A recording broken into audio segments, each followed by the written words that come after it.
उसकी सहकर्मी दीप्ति के शब्द उसके कानों में अभी तक गूंज रहे थे। अब क्या करेगी ये शादी? सिर के बाल चांदी होने लगे। 30 को पार कर गई। ये शादी की उम्र थोड़ी है। लंच का समय था। स्कूल की सभी अध्यापिकाएं साथ में बैठकर खाना खा रही थीं। सब 1-2-4 के ग्रुप में बटी हुई थी। शिवानी अपनी 3 सहेलियों के साथ एक ग्रुप में बैठी थी। औरतों की जैसे आदत होती है, खाते समय भी चुप नहीं रह सकती।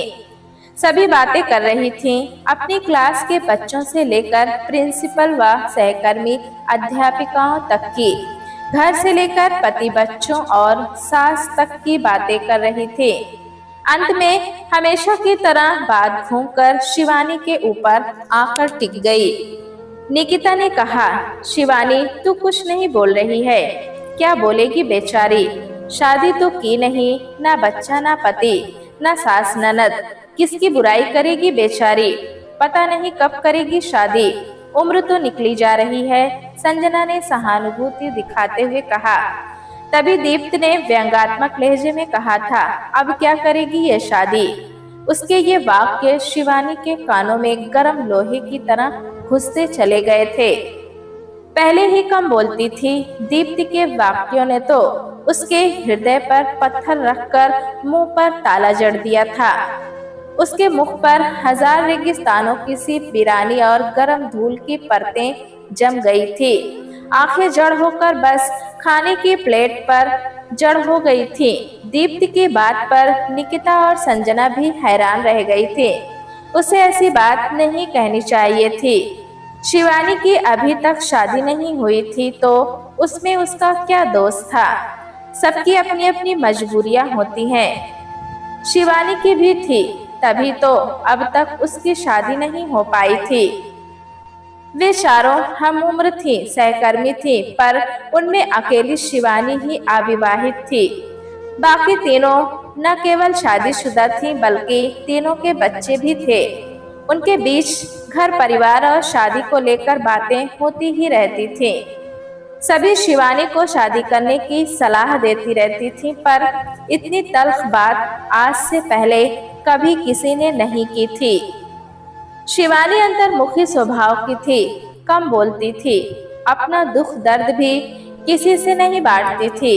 उस दिन भी दीप्ति की तल्ख बात का उसने कोई भी जवाब नहीं दिया, पर उसका दिमाग सनसना गया था। क्या अब उसकी शादी कभी नहीं होगी? क्या वो बूढ़ी हो गई थी? बाल पकना क्या बुढ़ापे की निशानी है? आज तक उसने किसी लड़के से दोस्ती नहीं की थी। प्रेम करना तो बहुत दूर की बात। पारिवारिक संस्कारों और अंतर्मुखी स्वभाव के कारण वो लड़कों से खुलकर बात नहीं कर पाई। वो सुंदर थी। कई लड़के उसके जीवन में आए, उससे प्रेम निवेदन भी किया, उसने उनका प्यार स्वीकार भी किया, पर जब लड़के एक सीमा से आगे बढ़कर उसे बिस्तर पर लिटाना चाहते तो वो भाग खड़ी होती। ये सब शादी के बाद वो कहती तो लड़के उसे घमंडी, दकियानुसी और बेवकूफ लड़की समझकर छोड़ देते। लिहाजा 30 वर्ष की उम्र तक उसका कोई अस्थायी बॉयफ्रेंड न बन सका जिसके साथ वो घर बसाने की बात सोच सकती। अब तो कम उम्र के लड़के उससे दूर भागने लगे थे और उसकी उम्र के दायरे वाले आदमी शादीशुदा थे। माँ भी उसकी शादी के बारे में नहीं सोचती थी। इसमें माँ का दोष नहीं था। वो डरती थी कि शादी के बाद शिवानी जब अपने घर चली जाएगी तो वो किसके सहारे जीवन व्यतीत करेंगी। उनकी जीविका का कोई साधन नहीं था, जबकि उनका लड़का था और उसकी पत्नी भी थी। दोनों माँ के साथ पुश्तैनी घर में रहते थे। उसके भाई को पिता की जगह पर अनुकंपा के आधार पर नौकरी भी मिली हुई थी। पिता के घर में माँ के साथ रहता था, पर अपनी तनख्वाह का एक पैसा भी माँ को नहीं देता था। माँ का गुजारा उनकी पेंशन और शिवानी की कमाई से चलता था। एक ही घर में 2 परिवार रहते थे, माँ बेटी और बेटा बहू। कैसी विडंबना थी। माँ किस तरह बेटी के साथ भेद करती हैं और बेटे को महत्व देती है। ये पहली बार शिवानी को तब पता चला जब उसके पिता की मृत्यु हुई। वो सरकारी सेवा में ग्रुप बी ऑफिसर थे और सेवानिवृत्ति के पहले ही उनकी मृत्यु हो गई थी। ग्रेजुएटी, इंश्योरेंस, जीपीएफ आदि का कुल 20 लाख के लगभग मिला था। सारा पैसा माँ ने एमआईएस में डाल दिया था। 20,000 के लगभग माँ की पेंशन बधी थी। कम नहीं थे। बाप की जगह पर जब अनुकंपा के आधार पर नौकरी की बात आई तो सबने यही सलाह दी कि बेटी शिवानी ये नौकरी कर लेगी। वो 22 साल की थी और ग्रेजुएट भी। आसानी से उसे ग्रुप सी की नौकरी मिल जाती और उसका भविष्य संवर जाता। भाई छोटा था और उसका ग्रेजुएशन भी पूरा होने में 1 साल बाकी था। ग्रेजुएशन के बाद भविष्य में वो कोई अच्छी नौकरी पा सकता था। सबकी बातें सुनने के बाद माँ ने अपना निर्णय सुनाया। बेटी बाप की जगह नौकरी करेगी तो हमें क्या मिलेगा। एक दिन वो शादी करके अपनी ससुराल चली जाएगी। उसकी तनख्वाह ससुराल वालों को जाएगी। बेटे को पढ़ लिख कर भी नौकरी नहीं मिली तो उसका क्या होगा। सो नौकरी बेटा ही करेगा, चाहे जो हो जाए। लोगों ने बहुत समझाया पर माँ अपने निर्णय से नहीं डिगी। विभाग में आवेदन किया तो उन्होंने बेटे की कम उम्र और शिक्षा को लेकर प्रश्न खड़े कर दिए। माँ ने बड़े अधिकारी से मिलकर बात की तो उन्होंने रास्ता सुझाया कि वे बेटे के ग्रेजुएशन तक इंतजार कर सकते थे। लिहाजा मामला 1 साल तक अधर में लटका रहा। जब गौरव का ग्रेजुएशन हो गया और वो 21 साल का हो गया तो उसे पिता के स्थान पर नौकरी मिल गई। सब कुछ व्यवस्थित हो गया तो एक पारिवारिक महिला शुभचिंतका ने शिवानी की मम्मी सुषमा को सलाह दी। सुषमा बहन, बेटे को नौकरी मिल गई है, आपको पेंशन मिल रही है। बेटी ग्रेजुएशन करके घर में बैठी है, अब उसकी शादी कर दो। सुषमा को शुभचिंतका की बात नागवार गुजरी। गहरी उसांस लेकर कहा, अभी कहाँ से कर दे, बेटे की अभी अभी नौकरी लगी है, कुछ जमा पूंजी हो तो करें। शुभचिंतिका ने हैरानी से कहा, क्या बात करती हो बहन, पति का पैसा कहाँ चला गया। उसको बेटी की शादी में खर्च कर देंगे तो बुढ़ापे में मुझे कौन पूछेगा। बेटा और बेटी दोनों की शादी करनी है, पर बेटा कुछ कमा कर जोड़ ले तो सोचूंगी। तब तक बेटी भी कोई न कोई नौकरी कर ही लेगी। आज के जमाने में एक आदमी की कमाई से घर कहाँ चलता है। बात तो ठीक है, पर जवान बेटी समय पर घर से विदा हो जाए तो माँ की सारी चिंताएं खत्म हो जाती हैं, वरना समय लांछन का दाग लगने का भय सताता रहता है। बहन, सच्ची बात कहूँ, सुषमा ने नाराजगी के भाव से कहा, दूसरों की मैं नहीं जानती, पर मेरी बेटी बहुत सीधी है। मैंने उसे ऐसे संस्कार दिए हैं कि मरती मर जाएगी पर गलत काम कभी नहीं करेगी। मजाल है कि राह चलते किसी लड़के की तरफ निगाह उठाकर भी देख ले। शुभचिंतिका ने मन ही मन सोचा, लगता है सुषमा ने जमाना नहीं देखा है, कितना बदल गया है। लड़का लड़की किस तरह खुलेआम इश्क फरमाते घूम रहे हैं। लगता है समाज में नैतिकता और मर्यादा की सारी सीमाएं टूट चुकी हैं। शिवानी कब तक जमाने की बदबूदार हवा से अपनी नाक बंद करके रखेगी। जवानी की आग जब देह को जलाने लगती है तो बड़े बड़े संतों की दृढ़ प्रतिज्ञा तिल के समान जल जाती है। शुभचिंतिका ने सुषमा को आगे समझाना उचित नहीं समझा। शिवानी के पास कोई चारा नहीं था। भाग दौड़कर उसने एक प्राइवेट स्कूल में नौकरी कर ली। तनख्वाह बहुत ज्यादा नहीं थी, पर घर में बैठने से तो ये बेहतर था कि वो काम कर रही थी, अनुभव प्राप्त कर रही थी। इधर उसने बीएड का फॉर्म भर रखा था। चयन होने पर 1 साल की ट्रेनिंग पर चली गई। ट्रेनिंग पूरी होते ही उसे उसी स्कूल में अच्छी तनख्वाह पर अध्यापिका की नौकरी मिल गई। शिवानी के जीवन में खुशियां थी पर प्यार नहीं। उसका कोई प्रेमी नहीं था। उसकी कोई चाहत भी उसके मन में नहीं थी। वो चाहती थी जल्द से जल्द विवाह बंधन में बंध जाए, पति के घर चली जाए, फिर उसके जीवन में प्यार और खुशी के अनमोल मोती बरसेंगे। पर माँ को जैसे उसके विवाह की कोई चिंता ही नहीं थी। उसके रिश्ते आते तो अनमने ढंग से बात सुनती और मना कर देते। पर बेटी की शादी की चर्चा वो बहुत लगन से कर रही थी। कोई रिश्ता आता तो खोद खोद कर जानकारी लेती। परिवार कैसा है, लड़की सुंदर है, पढ़ी लिखी है और सबसे मुख्य बात पूछना ना भूलती, दहेज कितना मिलेगा। जब भी घर में कोई अड़ोसी पड़ोसी या रिश्तेदार आता, केवल गौरव की शादी की बात होती। वो तो जैसे घर की बेटी ही ना थी। वो बस एक पैसा कमाने की मशीन और घर का काम करने वाली नौकरानी थी। घर के सारे खर्चा भी उसी की तनख्वाह से चलते। बेटा अपने वेतन की एक पाई भी माँ के हाथ पर न धरता, न कोई हिसाब देता, बस अपने शौक पर खर्चा करता या बैंक में जमा करता। माँ भी अपनी पेंशन का पैसा कभी कभार ही बैंक से निकालती। शिवानी माँ और भाई के होते हुए भी अपने ही घर में एक उपेक्षित सा जीवन गुजार रही थी। दहेज के लालच में माँ ने गौरव की शादी एक धनी परिवार की लड़की के साथ तय कर दी।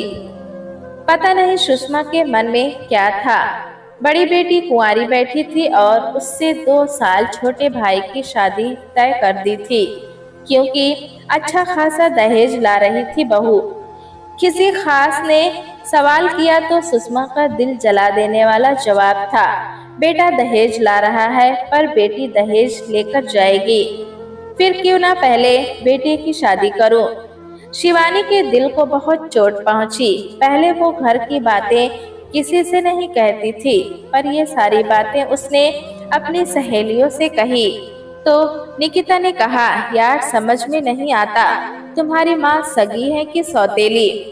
अरे सौतेली माँ भी बहुत अच्छी होती है। समझना बहुत मुश्किल है कि वो तुम्हारी शादी के खिलाफ क्यों है। मुझे तो लगता है या तो इसका भाई बहुत होशियार है या इसकी माँ बहुत लोभी और लालची, जो बेटे के विवाह में लेना तो जानती हैं और बेटी के विवाह में कुछ भी खर्च नहीं करना चाहती। संजना ने कहा, तुम्हारा भाई अपना बैंक बैलेंस बढ़ा रहा है, माँ अपना पैसा खर्च नहीं कर रही है। शिवानी तुम बहुत बड़ी बेवकूफ हो। कल तुम्हारी भाभी घर में आएगी तो पूरे घर में उसका राज होगा। तुम्हारी हैसियत एक नौकरानी से भी बदतर हो जाएगी। मेरी सलाह मानो, तुरंत बैंक में अपना खाता खोल लो और बुरे दिनों के लिए कुछ पैसे बचा कर रखो। निकिता ने उसे उचित सलाह दी। तभी दीप्ति ने कहा, और मेरी मानो तो ये सती सावित्री का चोला उतार कर अब फेंक दो। आज के जमाने में नैतिकता, मर्यादा और पारिवारिक संस्कारों का आडंबर ओढ़कर जीने से जीवन बहुत कठिन हो जाता है, खासकर जब सगी माँ और भाई तुम्हारे जीवन को बर्बाद करने में जुटे हों। ऐसी स्थिति में तुम्हें खुद अपना रास्ता तलाश करना होगा। किसी लड़के को पसंद करके उसके साथ घर बसा लो, वरना उम्र निकलने के बाद पछताने के सिवा और कुछ नहीं मिलेगा। दीप्ति की बात बहुत सही थी। उसने उसकी बात से सहमति जताई। सबसे पहला काम उसने ये किया कि बैंक में खाता खोल लिया। अगले महीने जब उसने माँ के हाथ पर पैसे नहीं रखे तो माँ ने कड़े स्वर में पूछा, शिवानी तनख्वाह नहीं मिली क्या? मिली है, पर बैंक में है। शिवानी ने भी जोर से जवाब दिया। अब दब कर रहने से क्या हासिल होने वाला था? बैंक में क्या? क्योंकि अब तनख्वाह सीधे बैंक खाते में आने लगी है। उसने बिना घबराए जवाब दिया, तो कल निकाल कर ले आना, राशन भरवाना है। मम्मी घर में भाई भी है, वो मुझसे ज्यादा तनख्वाह पाता है, आपकी पेंशन भी कम नहीं है, फिर घर चलाने की सारी जिम्मेदारी मेरी ही क्यों? आप दोनों अपना सारा पैसा क्या ऊपर वाले के घर लेकर जाएंगी? शिवानी ने गुस्से में कहा। शिवानी की बात सुनकर माँ सन्न रह गई। उनकी गाय जैसी बेटी मरखनी कैसे हो गई थी? ये उसकी सहेलियों के समझाने का असर था, पर माँ की समझ में कुछ नहीं आया। उन्होंने कांपती आवाज में पूछा, ये कैसी बातें कर रही है तू? क्या तू इस घर की सदस्य नहीं है? मेरी बेटी नहीं है? आपने मुझे अपनी बेटी माना ही कहाँ है? जब से होश संभाला है, गौरव को तरजीह दी जा रही है। मुझसे 2 साल छोटा है, पर शादी आप उसकी पहले कर रही हैं। ध्यान रखना, कहीं आपके संस्कार धूल में न मिल जाएं। क्या मतलब है तेरा? मतलब आप अच्छी तरह समझती हैं। कोई भी लड़की जीवन भर अनुचित अनुशासन और बंधन को स्वीकार नहीं कर सकती। एक न एक दिन वो बंधन तोड़कर बरसात के पानी की तरह बह ही जाएगी। तब आप पारिवारिक मर्यादा का ढोल पीटती रहना। माँ की बोलती बंद हो गई। शिवानी बेचारी आज कितनी हिम्मत से इतना सब बोल पाई थी, वरना तो उसके मुंह में जैसी जबान ही ना थी। उसकी सहेलियों ने उसे खूब सिखाया पढ़ाया था, माँ से खुलकर बात करने के लिए कहा था, तभी आज वो इतना कुछ बोल पाई थी। पर अब डर रही थी कि माँ का पता नहीं कौन सा रूप देखने को मिले। पर माँ ने भी उससे कोई बात नहीं की और कई दिनों तक सामान्य व्यवहार किया। शायद उनके मन में भी डर बैठ गया था कि शिवानी कोई गलत कदम न उठा ले और परिवार की मर्यादा तोड़कर किसी लड़के के साथ भाग वग न जाए।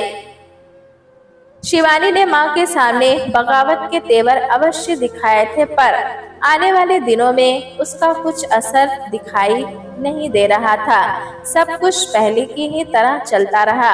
हाँ, 2 महीने के बाद गौरव की शादी हो गई और शिवानी की छोटी भाभी घर में आ गई थी।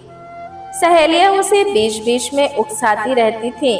वो किसी लड़के से प्यार कर ले, पर अब कोई लड़का उसकी तरफ आकर्षित ही ना होता। उसके मुखमंडल पर गंभीरता के कारण बड़ी उम्र की परिपक्वता झलकने लगी थी।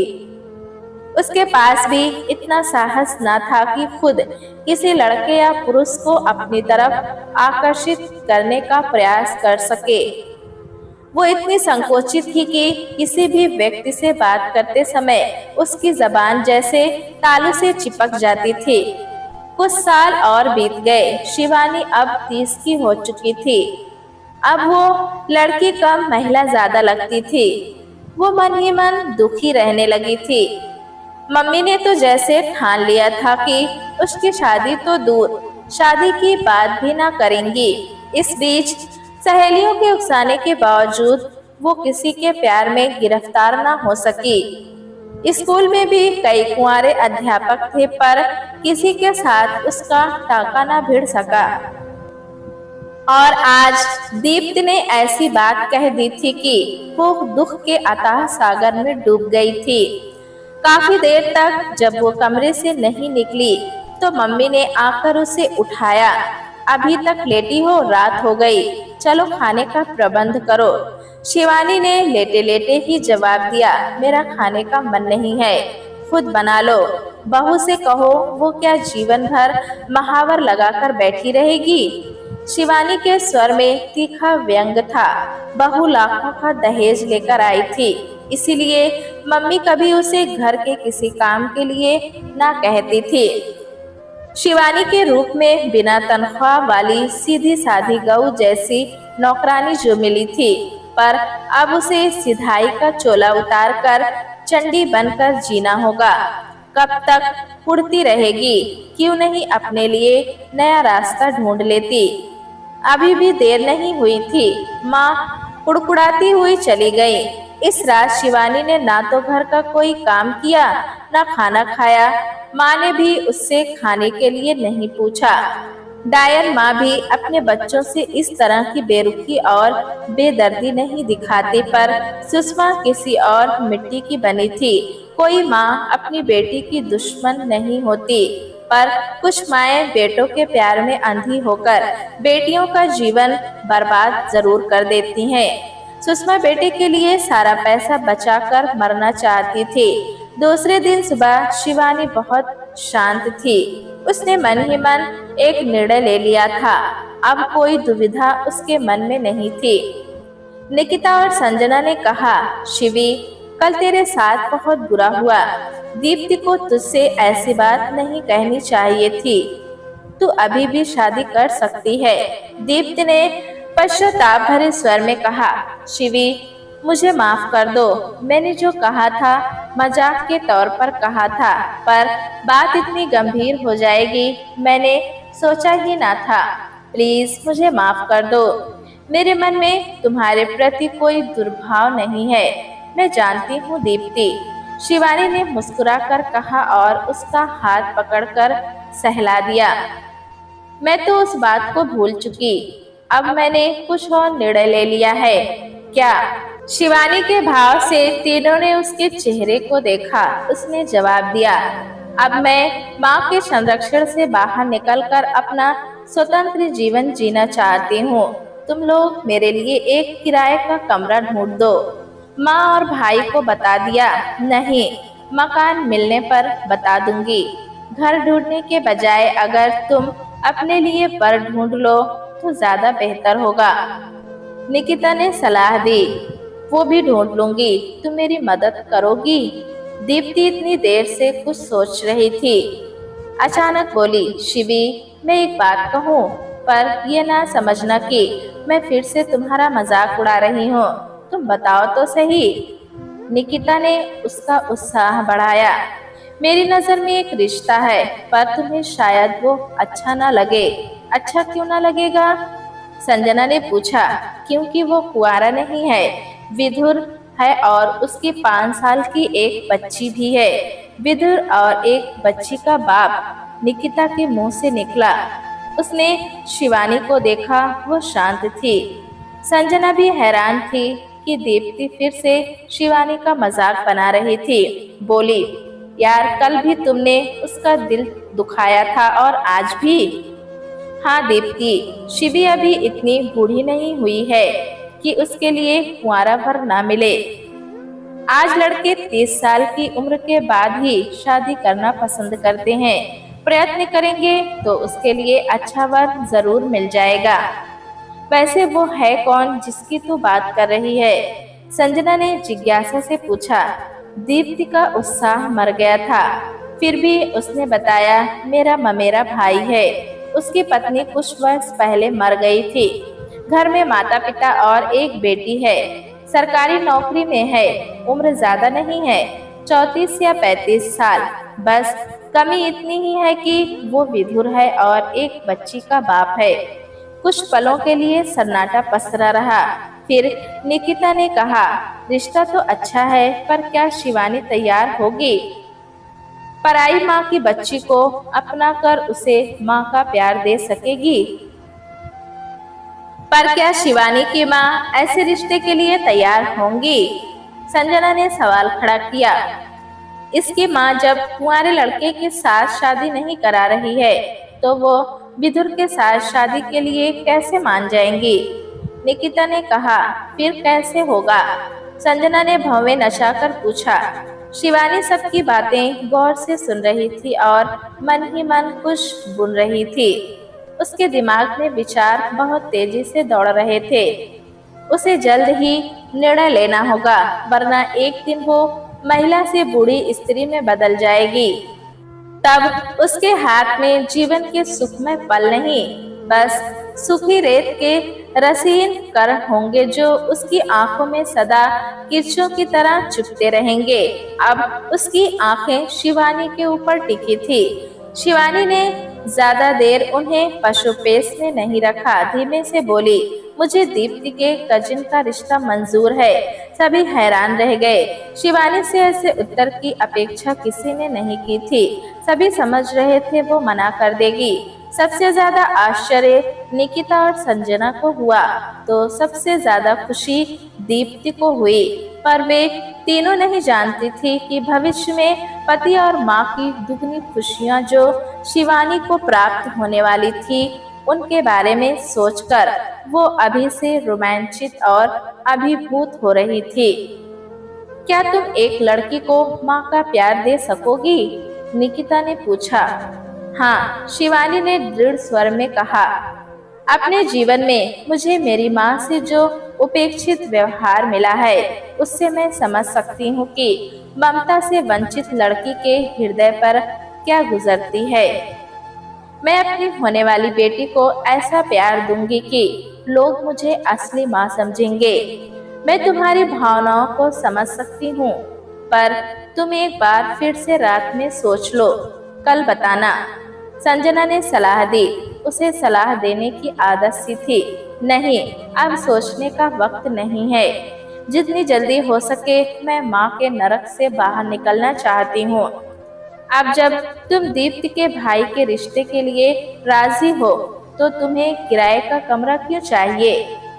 एक आध महीना अपने घर में गुजार ही लो, निकिता ने कहा। चलो, मेरे मन से पश्चाताप की आंख ठंडी हो गई। शिवानी ने मेरी बात मानकर मेरे मन का बोझ हल्का कर दिया, वरना कल की बात को लेकर मैं परेशान होती रहती। दीप्ति ने खुशमन से कहा। पिछली बातों को याद करने का कोई लाभ नहीं है। अब आगे की सोचो, ये सब कैसे होगा? संजना ने कहा। सबने निकिता की तरफ देखा। वही समझदारी भरा जवाब दे सकती थी। कुछ पल विचारने के बाद उसने कहा, शिवानी के घर की परिस्थितियां देखते हुए उसका बाजे गाजे और बारातियों के साथ शादी करना संभव नहीं है। कोर्ट मैरिज करना ही बेहतर तरीका होगा। क्यों ना आर्य समाज मंदिर में शादी कर लें, संजना ने सुझाव दिया। फिर भी शादी रजिस्टर्ड करवानी पड़ेगी, तो एक बार में ही क्यों नहीं? सभी कोर्ट मैरिज पर सहमत थे। दीप्ति ने सलाह दी, आज ही उसके मामा के घर चलकर सब कुछ तय कर लिया जाए। सभी तैयार हैं, तो ऐसे काम में देरी क्यों? दीप्ति के कजिन का नाम मुकेश था। वो 35 वर्ष का ही था, लंबा और छरछरा कद, हंसमुख चेहरा। शिवानी तो पहली नजर में ही उस पर फिदा हो गई। मुकेश के घर में उसके माता पिता और बेटी थी। अच्छा खाता पीता घर था उनका। जब सभी मुकेश और उसके माता पिता से बात कर रहे थे, शिवानी ने मुकेश की बेटी को पुचकार कर अपने पास बुला लिया। गोद में बैठाकर उसके सिर पर हाथ फेरते हुए कहा, बेटा, आपका नाम क्या है? श्रुति, लेकिन सब मुझे तनु तनु कहते हैं। अरे, आपके तो दोनों नाम ही बहुत प्यारे हैं, उसने तनु को अपनी गोद में समेटते हुए कहा। आप स्कूल जाते हो? हाँ, मैं क्लास 1 में हूँ और मैं ड्राइंग बना लेती हूँ, दिखाऊं? और वो झटपट उसकी गोद से उतर गई और बैग से ड्राइंग की किताब लाकर उसे दिखाने लगी। वाह, बहुत अच्छे, आप तो बहुत अच्छी ड्राइंग कर लेती हो। आंटी, आपको ड्राइंग आती है? मेरी दादी माँ को नहीं आती। हाँ, मुझे बहुत अच्छी ड्राइंग बनानी आती है। आप मुझे बनाना सिखाओगे? उसने बड़ी मासूमियत से पूछा। हाँ, लेकिन मैं बहुत दूर रहती हूँ। आप मुझे अपने घर में रख लो, तो मैं आपको रोज ड्राइंग सिखा दिया करूँगी। तनु कुछ सोचने लगी, फिर बोली, पापा से पूछती हूँ। और वो दौड़कर मुकेश के पास गई। अपने नन्हे नन्हे हाथों से उसका ध्यान आकर्षित करके बोली, पापा पापा, इन आंटी को ड्राइंग आती है।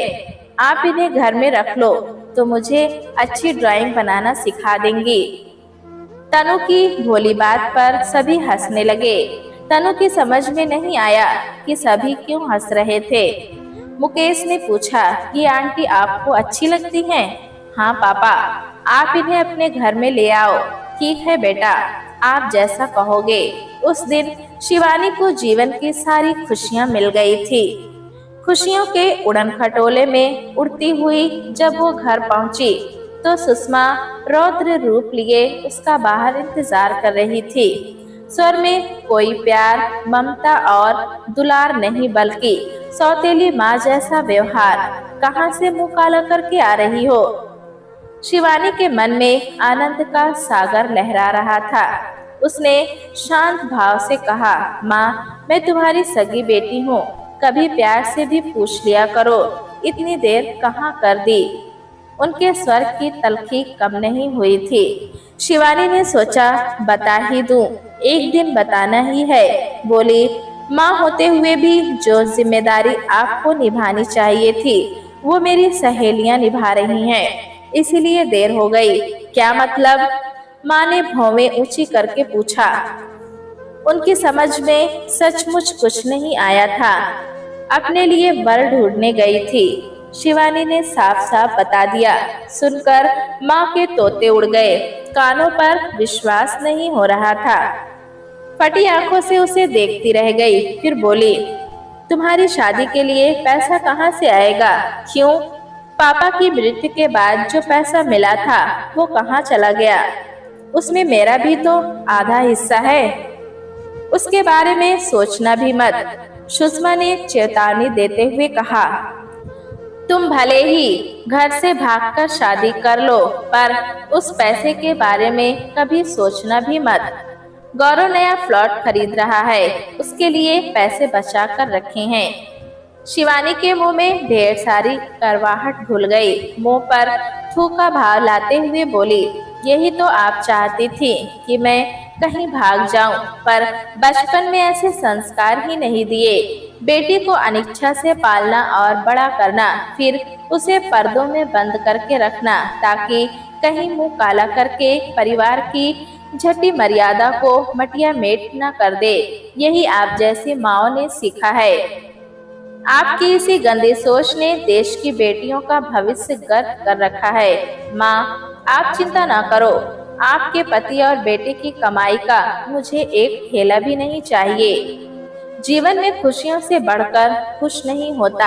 आपका पैसा मेरे किस काम का, जब मेरे जीवन में पति, परिवार और बच्चे का सुख नहीं है। सोच कर देखिए, अगर आपके माँ बाप आप जैसी सोच के होते और आपकी शादी न करते, तो आप भाई के घर में कैसा महसूस करती और कैसा जीवन व्यतीत करती। शिवानी आज बहुत कुछ बोल गई थी। सुषमा को जैसे लकवा मार गया था। शिवानी ने जैसे अंतिम प्रहार करते हुए कहा, आप गौरव को राजमहल बनवा कर दीजिए, वो आपका और परिवार का नाम जरूर रोशन करेगा। बेटियां केवल दुख देती हैं, तो माँ बस एक आध महीना तुम्हें और दुख दूंगी, इसके बाद मैं चली जाऊंगी। झोपड़ी के अंधेरे में रह लूंगी, पर तुम्हारे महल की जगमगाहट देखने कभी नहीं आऊंगी। कहते कहते शिवानी का गला भर आया, आंखों में आंसू तिलमिलाने लगे। वो मुंह घुमाकर कमरे के भीतर चली गई। सुषमा जैसे पत्थर की हो गई थी, पर उसके अंदर भी कुछ घुमड़ रहा था, जो बाहर निकलने के लिए बेताब था। शिवानी ने उनके अंतर मन को हिलाकर जो रख दिया था, और वो सोचने के लिए मजबूर हो गई थी। कहीं ना कहीं उनसे बहुत बड़ी गलती हुई थी। पुत्र मोह में कोई इतना अंधा नहीं होता कि बेटी को बिल्कुल उपेक्षित कर दे, उसका भविष्य बर्बाद करके उसे नाटकीय जीवन व्यतीत करने के लिए मजबूर कर दे। अंदर से घुमड़ कर जब उनकी आंखों से आंसू बह निकले, तो उनकी चेतना लौटी। वो लगभग भागकर कमरे में गई और शिवानी को अपने अंक में भरकर बोली, बेटी, मुझे माफ कर दे, मैं तेरी गुनाहगार हूँ। ये क्या कर दिया मैंने तेरे साथ, पर अब तू चिंता ना कर, मैं तुझे इस घर से बाजे गाजे के साथ विदा करूंगी, तेरी पसंद के वर के साथ। फिर वो रोने लगी। शिवानी भी अपनी माँ के सीने से लगकर फफक फफक रो पड़ी। दोनों को ही पता नहीं था कि वे दुख से रो रही थी कि खुशियों के अतिरेक से। उन्हें बस इतना पता था कि उनके चारों तरफ धवल ज्योत्सना बिखरी पड़ी थी, जिसने सबके मन के कलुष को धो दिया था। प्यारे दोस्तों, कहानी कैसी लगी हमें कमेंट में जरूर बताएं। चैनल पे नए हैं तो एक लाइक और सब्सक्राइब करना ना भूलें।